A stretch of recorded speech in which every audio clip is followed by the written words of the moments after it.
Esto es Diálogo, el podcast de Fundación de Cultura Universitaria. En este podcast hablaremos sobre los delitos cometidos por las mujeres en Uruguay, la maternidad, las mujeres privadas de libertad y las infancias que crecen en el sistema carcelario. Para tratar este tema hablaremos con la doctora en Derecho y defensora pública Lucía Long. Buenas tardes, Lucía, muchas gracias por acompañarnos. Buenas tardes, gracias a ustedes por la invitación y por tratar este tema que es tan importante. Bueno, para comenzar, contanos por qué delitos son condenadas con mayor frecuencia las mujeres en Uruguay. Bien, bueno, hay una cuestión que surge casi intuitivamente de la práctica desde la Defensoría Pública que surge responder que son cuestiones de microtráfico mayoritariamente y más desde algunas reformas que se han dado recientemente, especialmente desde el año 2020. Pero si vamos a las estadísticas, además, esta percepción se refleja en los datos de la realidad, que por ejemplo la unidad 9, que es donde están mayoritariamente las madres con sus hijos, o sea, mujeres privadas de libertad con sus hijos, un 79% de las mujeres privadas de libertad están cumpliendo condena por cuestiones de microtráfico. Esto, claro, es un porcentaje altísimo que se replica también en el resto de las unidades de mujeres privadas de libertad, sea con hijos o sin hijos, y es una realidad que vemos también mucho desde la Defensoría Pública. O sea, tenemos un 10% de mujeres privadas de libertad por cuestiones o por delitos de rapiña, y el resto se divide también en pocos tipos penales, homicidios, lesiones y algunas cuestiones similares, pero el grueso del porcentaje está por este delito que se comete tanto microtráfico desde el domicilio, la venta de estupefacientes desde el domicilio o el ingreso de sustancias estupefacientes a centros carcelarios, que son como las dos cuestiones más graves y más problemáticas que estamos viendo desde la práctica. ¿Existe algún patrón en las mujeres que están privadas de libertad en nuestro país? Sí, bueno, la población general carcelaria tiene un patrón de vulnerabilidad desde su infancia y durante todo el resto de su vida. Esto se ve agravado claramente en lo que es las mujeres, que es como una población muy específica, que ya te digo, cometen determinados tipos de delitos específicos y eso ya nos da una pauta, que en su gran mayoría no son delitos violentos, que es algo que no sucede con los hombres, y eso ya nos da una pauta que el perfil tiene alguna variación específica. Se han hecho estudios en este sentido y de las entrevistas, son informes cualitativos y cuantitativos, surge, por ejemplo, que el 90% de las mujeres privadas de libertad declaran haber sufrido algún tipo de violencia basada en género o abuso desde su infancia y durante el transcurso de su adolescencia. O sea, esto nos marca un perfil de vulnerabilidad muy específico de la población carcelaria. Tienen una trayectoria siempre de abusos en sus hogares, lo que hace que dejen estos hogares tempranamente y se inserten, obviamente, en grupos sociales que, lejos de protegerla o garantizarle su seguridad, fomentan este tipo de actuaciones, especialmente hoy en Uruguay, que bueno, los grupos que se dedican a la venta de estupefacientes están captando esta población muy específicamente, situaciones de vulnerabilidad, mujeres con hijos a cargo que quedan solas, hogares monoparentales, y que en muchas de las situaciones, y sin intentar que esto sea una justificación, sino que es un dato de la realidad, son mujeres que lo hacen como único medio de vida porque básicamente tienen dos posibilidades para sobrevivir: o ejercer el trabajo sexual o insertarse en alguno de estos grupos que por lo menos le dan algún tipo de sustentabilidad económica. Y bueno, y en estas elecciones que hace cada una, tenemos una situación bastante problemática en cuestiones de microtráfico que vienen de esta vulnerabilidad. Tenemos índices mucho menores de educación formal en mujeres que en hombres. Son mujeres que apenas si han terminado la primaria. Se habla de que un 36% solo termina la primaria. O sea, tenemos un alto porcentaje de mujeres que solo pudieron cumplir esa educación y un 95% no tiene un bachillerato realizado. O sea, es como que la vulnerabilidad que vemos todos en el sistema carcelario en general se ve aumentado con este tipo de población. Y además, que ya lo señalé, pero creo que es un dato especial a manifestar, el tema de los hijos y las cargas, los cuidados. No solamente hijos, sino también a veces padres, hermanos. La carga de cuidado es muchísimo mayor en las mujeres y la cantidad de hijos incluso que tienen está muy por encima del promedio nacional. Estamos hablando de que cada mujer privada de libertad en promedio tiene 2,65 hijos e hijas, cuando la media del país, estos no son datos actuales, pero bueno, es más o menos dentro del mismo año para el porcentaje, son del año 2017, el promedio era de 1,88. Como señalé, son en su mayoría mujeres que no cometen delitos violentos y que cuando se les realiza la valoración de riesgo para determinar incluso en qué unidad pueden cumplir su condena, también se le hace un test que se llama OASIS, que mide determinados factores y concluye cuál es el peligro o la incidencia de la reincidencia. En su gran mayoría son test que dan muy baja probabilidad de reincidencia o de peligrosidad una vez que recuperen su libertad, que es algo que tampoco sucede frecuentemente en las poblaciones masculinas, que es una población mucho más reincidente y que las causas que lo llevan a cometer el delito tal vez no sean tan fáciles de solucionar dentro del sistema carcelario. Cuando una mujer embarazada comete un delito, ¿se la juzga con la misma vara que a cualquier otra persona o se tiene otro tipo de consideraciones debido a su estado? Me encantaría decir que se le tiene algún tipo de consideración. Obviamente cada caso va a depender del lugar donde sea juzgada, de la empatía o la perspectiva de género con la que cada operador trabaje, pero entiendo que no se la juzga con una perspectiva especial. Nosotros tenemos como experiencia, por ejemplo, en Chile o la Defensoría chilena tiene defensores y defensoras que se especializan en delitos con cuestiones de género. Es decir, que hacen el abordaje de las mujeres que cometen delito, no por tipo penal, sino por quién está cometiendo el delito. Y eso en Uruguay no lo tenemos a ningún nivel. Jugamos de la misma forma a un hombre que a una mujer con las particularidades que cada género tiene, a favor y en contra, somos géneros distintos, y no se hace un abordaje ni siquiera desde el punto de vista de género o los motivos por los cuales el delito se termina cometiendo en ese género específico. Menos aún un abordaje desde la maternidad o la proyección de maternidad que pueda tener. Sin perjuicio de que muchos operadores sí trabajan con empatía y lo consideran, pero bueno, eso ya va como a la resolución de cada situación puntual. ¿Cuántas mujeres privadas de libertad dan a luz a sus hijos dentro de ese contexto? Dentro de todos los problemas que tenemos para abordar estas cuestiones, uno de los grandes problemas que se replica mucho dentro del sistema de justicia, y el sistema carcelario no es ajeno, es que no existe determinada información. No existe una estadística de cuántos nacimientos se dan intracarcelarios, o sea, cuántas mujeres privadas de libertad dan a luz hijos o hijas. Esto no es una estadística que el INR lleve adelante, lo cual obviamente genera problemas hasta para establecer políticas públicas que puedan, en definitiva, abordar esta situación.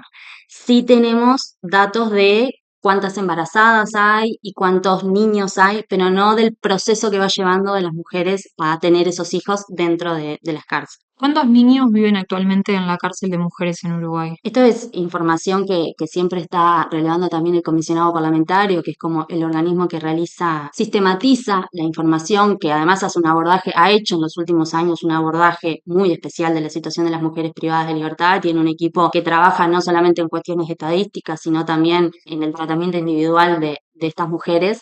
Es quien más o menos se ha encargado de sistematizar y poner a disposición pública la información. La información actual es que en febrero había 20 embarazadas, ¿sí? Que es un número que más o menos se va manteniendo. Esto lo consulté directamente con los técnicos del comisionado parlamentario, que indican que es como un número estable. Y la última información, al 12 de marzo, indica que había 16 mujeres privadas de libertad cursando embarazos. ¿En qué casos los niños viven con la madre dentro del recinto penitenciario? Bueno, eso es una casuística muy amplia. Idealmente, nunca es bueno que un niño ingrese a una unidad penitenciaria. O sea, si se puede evitar, si hay otros familiares que puedan hacerse cargo de los cuidados, los operadores es lo primero que intentamos hacer. La mayoría de las veces no existe tal familiar, un poco con lo que decía al principio, tenemos mujeres muy solas, con mucha vulnerabilidad y por lo general con padres que no se hacen cargo de los cuidados. Entonces, habitualmente no sucede que puedan ser cuidados por otros familiares que además de ser cuidados le den las garantías necesarias para que ese cuidado sea adecuado a sus necesidades. Si el niño tiene menos de 4 años, en principio podría ingresar al centro carcelario con su madre. Hay algunas excepciones hasta los 8 años. También hay situaciones en donde o no pueden o no quieren ingresar y son niños que terminan institucionalizados o cumplen más la edad, o sea, superan la edad de lo que el sistema carcelario permite que queden con las madres y también son institucionalizados, que es un gran problema, ni que hablar ya la institucionalización de los niños, niñas y adolescentes en Uruguay es un problema que necesitamos abordar, mucho más cuando estamos en una hipótesis en donde su madre está privada de libertad, a veces si son condenas más cortas, bueno, quizás lo mejor sea que ese niño ingrese con su madre y mantenga los cuidados y el contacto con ella. En otras situaciones no es posible o con condenas más extensas que hacen que este niño termine cumpliendo una edad que no le permita estar y bueno, y en ese caso terminan en la institucionalización.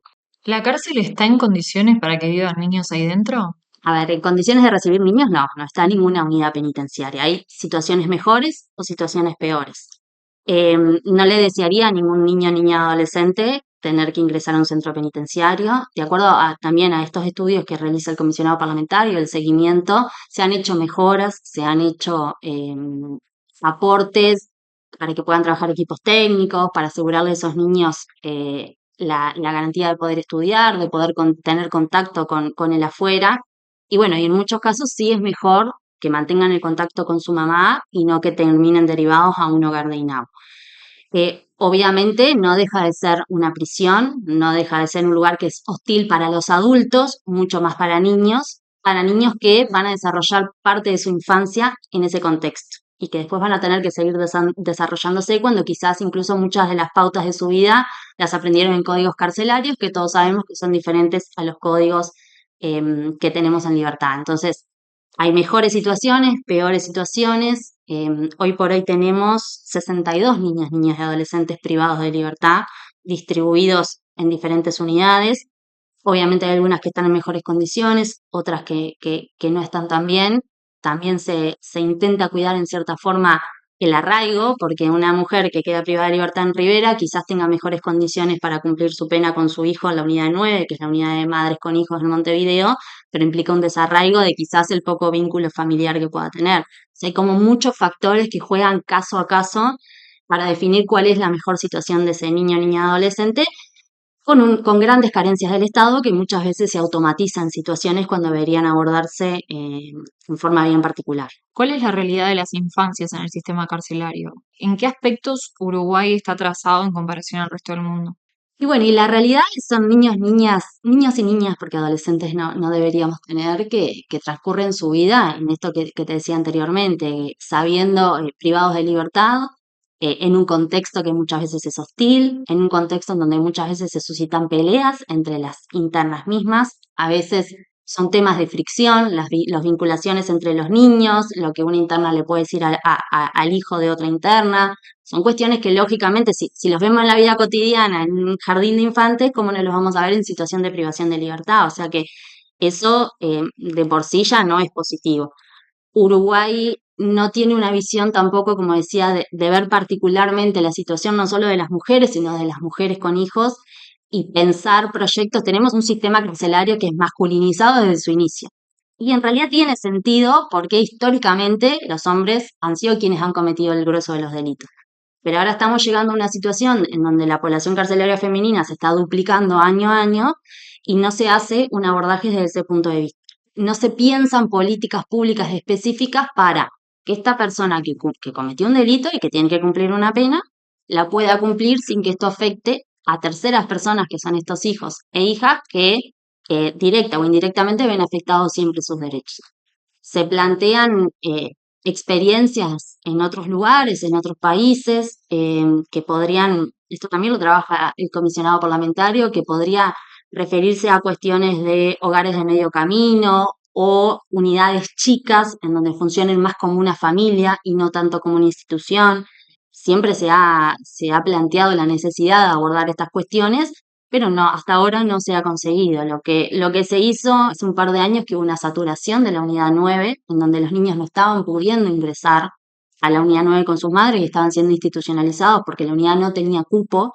Se hizo una ampliación del cupo, pero bueno, también es una ampliación del cupo por cuestiones de urgencia y necesidad, que los cupos que regula el INR en realidad no siguen una regla científica. O sea, no podemos asegurar que esos cupos garantizan efectivamente los derechos. Hoy no está cubierto ese cupo, todavía hay espacio, pero bueno, son criterios internos del INR que también son difíciles de confirmar o de valorar. Nosotros también, desde la Defensoría Pública y la Asociación de Defensores Públicos, que hemos trabajado mucho con estos temas, especialmente desde el aumento de penas por el microtráfico, también señalamos que es como una necesidad abordar estas cuestiones, que estar privado de libertad no es la única forma de cumplir una pena y que la mayoría de las veces puede no ser la mejor, que lo que tenemos que buscar es una rehabilitación y la rehabilitación viene de la inserción de estas mujeres con sus hijos en la sociedad.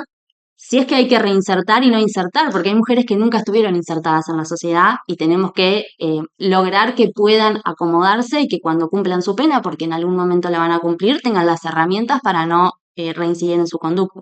Estos proyectos de que se realizan como casas de medio camino o casas que funcionan más como un núcleo familiar, sería una excelente posibilidad que Uruguay tendría que abordar, sobre todo con los números chicos dentro de todo que hablamos, que deberíamos estar en condiciones de poder garantizar el cumplimiento de la pena con la finalidad de la pena, que es rehabilitar a la persona que está privada de libertad. ¿Qué es una casa de medio camino? Funcionaría como que pudieran, estos son situaciones que funcionan en otros lados, pero que pudieran estar controlados, que se le realizara un plan, un abordaje específico de cuáles son los motivos por los cuales llevaron a realizar el delito para poder trabajar en ellos y que, por ejemplo, sean ellas quien puedan llevar a sus hijos al CAIF, tener esa posibilidad de ir y de venir, que si hay algún curso de formación que no se puede realizar dentro del lugar, tengan como una semi-libertad ambulatoria controlada para determinadas situaciones. Es decir, siguen cumpliendo su pena, pero el proceso de rehabilitación se realiza de otra forma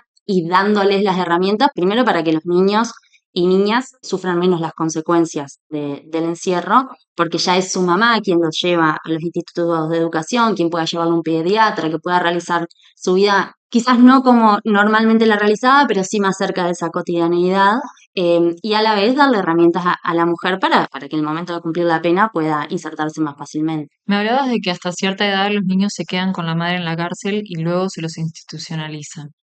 ¿Por qué es mejor que estén dentro de la cárcel con su madre viviendo en condiciones hostiles a que estén institucionalizados en un hogar del INAU desde el principio? Los hogares dignados, sin querer hacer una generalización, también están lejos de ser lo que deberían ser. El problema con las infancias atraviesa todo el sistema judicial uruguayo. Judicial digo desde el abordaje, también desde lo técnico. El abordaje de las infancias en general con derechos vulnerados en Uruguay no satisface los estándares que tendría que tener. Los hogares dignados, hay excepciones, hay algunos que funcionan mejor que otros, pero la institucionalización en sí del niño ya implica un nuevo daño, una nueva vulneración que está viniendo además del Estado. También genera mucha dificultad para mantener el contacto con la madre. O sea, las visitas no son habituales, o sea, no es fácil de coordinar muchas veces. INAU tiene escasez de técnicos, no hay un equipo de INAU que tenga suficientes técnicos para hacer ese traslado de esos niños. Y el ingreso del niño a la visita en determinadas unidades penitenciarias también resulta muy violento. O sea, en unidades del interior quizás se realiza con un poco más más amigable, por decirlo de alguna forma. En unidades de área metropolitana, el control, la revisación, las filas de espera, son todas cuestiones que al niño también le generan mucho impacto. Y se prioriza, en definitiva, que mantenga su contacto diario con su mamá, que es su referente de cuidado y quien se va a hacer cargo de los cuidados una vez que recupere su libertad. Depende, como te digo, de la situación muy concreta. Cuando sucede una situación así y encontramos un familiar que está capacitado para hacerse cargo de los cuidados, todos los operadores festejamos y respiramos, porque esa sería la mejor solución dentro de las herramientas que tenemos hoy en día. La realidad es que lamentablemente nunca sucede. Y a veces no estamos hablando, yo hablo en singular porque hablo en singular, pero en la mayoría de las veces son más de un niño. A veces también se tienen que separar en muchos lugares del interior. Los niños van a un tipo de hogar, los adolescentes van a otro tipo de hogar, o sea que implica incluso separarlos a los hermanos en una situación que va a ser la más traumática de su vida seguramente. En el caso a caso se intenta hacerlo mejor con las escasísimas herramientas que tiene el Estado para brindar apoyo en estas situaciones.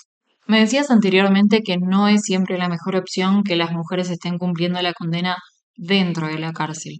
Entonces, ¿en qué tipo de ocasiones se puede contemplar que la mujer cumpla prisión domiciliaria, por ejemplo, para poder hacerse cargo de sus hijos? Bueno, en realidad en Uruguay, desde la sanción del Código del Proceso Penal, siempre estuvo regulado el aplazamiento de la pena por circunstancias específicas que hacen por ejemplo, las tareas de cuidado o un embarazo, una mujer embarazada con un embarazo mayor a 5 meses. Quizás no había una práctica muy acentuada para estas situaciones porque además la población carcelaria femenina era mucho menor. Con las reformas del año 2020, esto fue un problema que, por utilizar una expresión coloquial, nos explotó la cara a todos.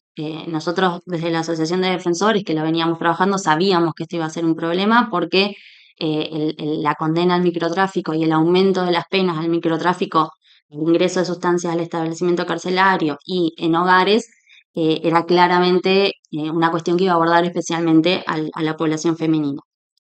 Esto durante un tiempo fue muy problemático, teníamos una pena mínima de 4 años sin posibilidad de sustituirla de ninguna manera. porque la regulación en ese momento no lo permitía.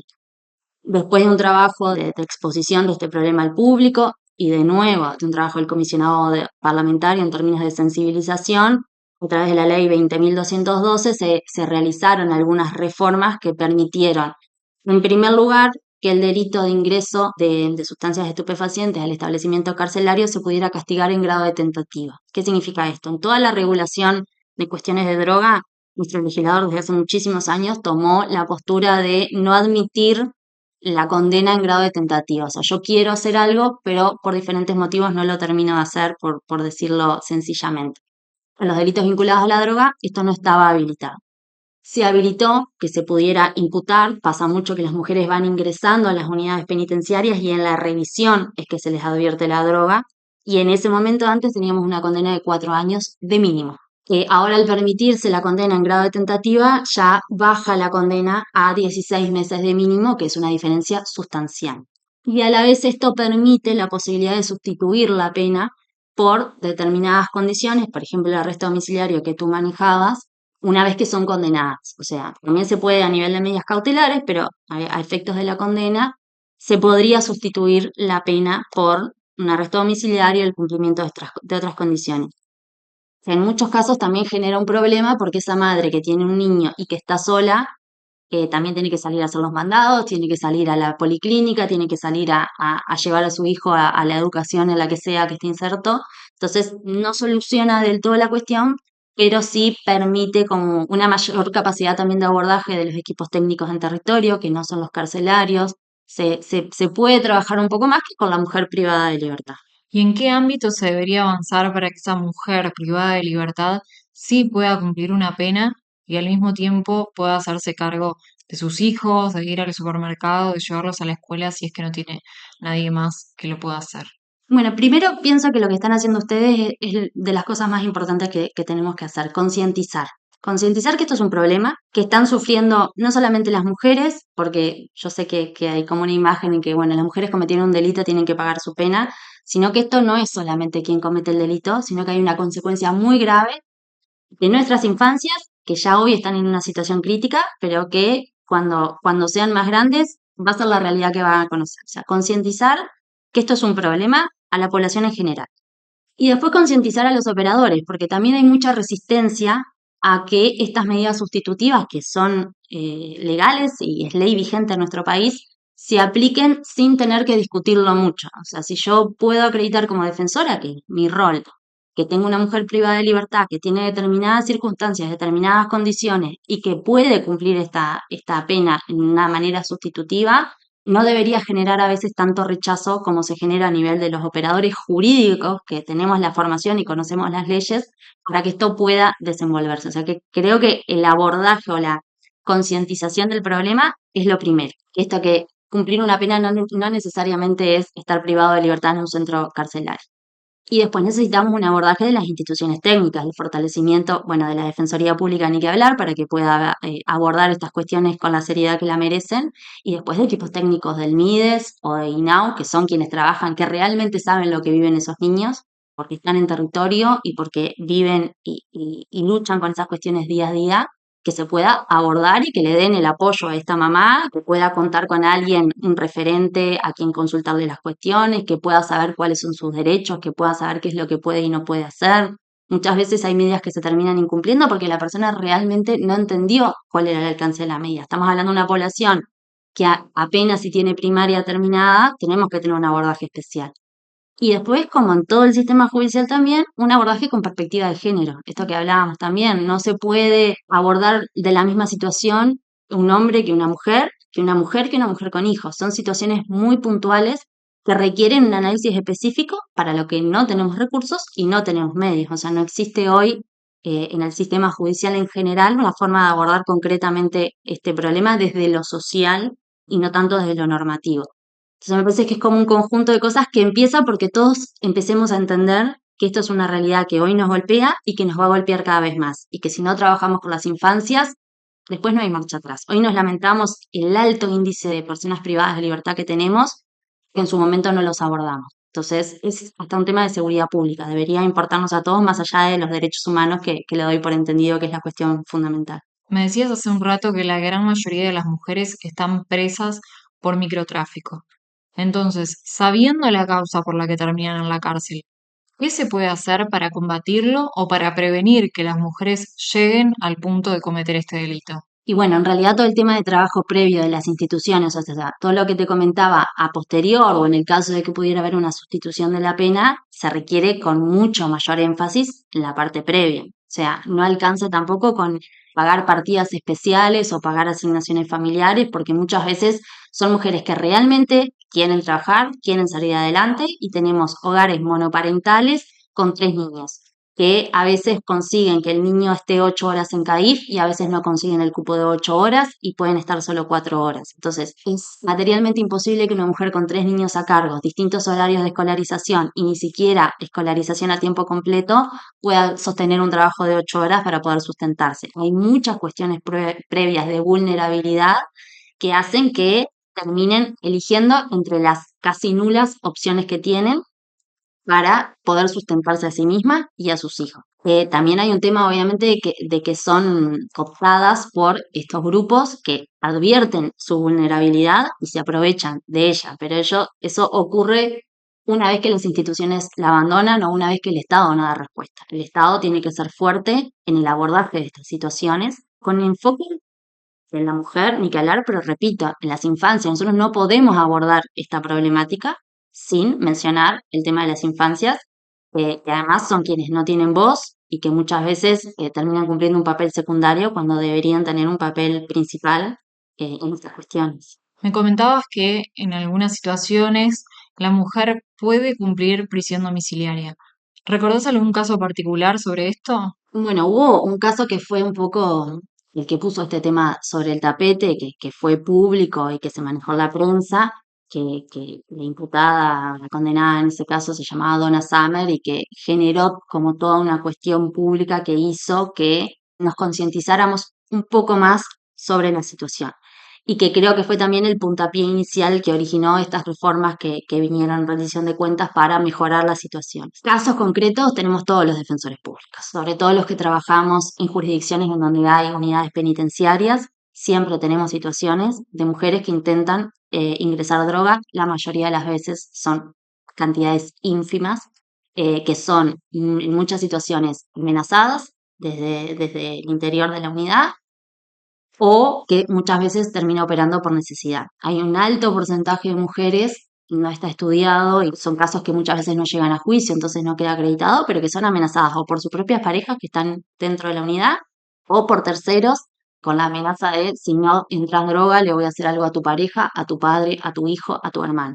Saben que las mujeres son quienes, si uno va a una cárcel, de mujeres y de hombres, va a ver que para visitar hombres siempre hay una cola muy larga de mujeres, madres, hermanas, parejas que no los abandonan aún en la privación de libertad.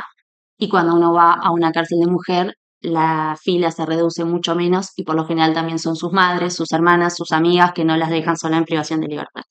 Eso los internos lo saben y lo explotan. Entonces hay muchas situaciones de amenazas y de violencia ejercida, o sea, toda la violencia que recibieron en su vida sigue la violencia porque tienen a un familiar o una pareja privada de libertad. Yo ahora, en este momento en particular, estoy con un caso de una muchacha muy joven, con un niño muy chico, y bueno, y estoy intentando poder aplicar directamente la sustitución de la pena para evitar que esa familia tenga que ingresar al centro carcelario. Por eso hablo también un poco de la concientización y la necesidad de que esto sea un tema, porque realmente los defensores públicos es un tema que vemos muy habitualmente y que hemos trabajado como Asociación de Defensores de Oficio del Uruguay también, porque es algo que vemos que está afectando no solamente a nivel penal, sino también a nivel de todos los defensores de familia especializada que trabajan con esos niños en situación de vulnerabilidad y las consecuencias las están viendo ellos directamente en esos niños. Muchas gracias, Lucía. Fue un placer tenerte con nosotros. Muchas gracias a ustedes.